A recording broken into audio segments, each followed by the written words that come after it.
আল্লাহ ছাড়া কেউ আপন না। আল্লাহ ছাড়া আপন কেউ না, আর আল্লাহ ছাড়া সত্যিকার অর্থে আপনাকে আমাকে ভালো কেউ বাসে না। শুধু আল্লাহ আপনাকে ভালোবাসে।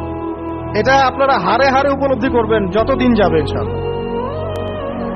তাই শুধু সে আল্লাহর জন্যই নিজেকে খালেস করে দেন, আর যার যার হক তাকে তাকে দিয়ে দেন।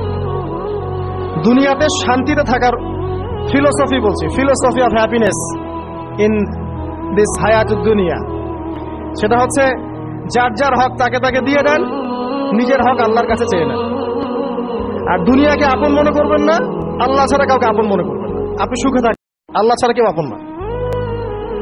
আল্লাহ ছাড়া আপন কেউ না, আর আল্লাহ ছাড়া সত্যিকার অর্থে আপনাকে আমাকে ভালো কেউ বাসে না।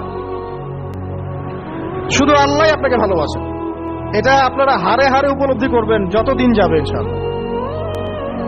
তাই শুধু সে আল্লাহর জন্যই নিজেকে খালেস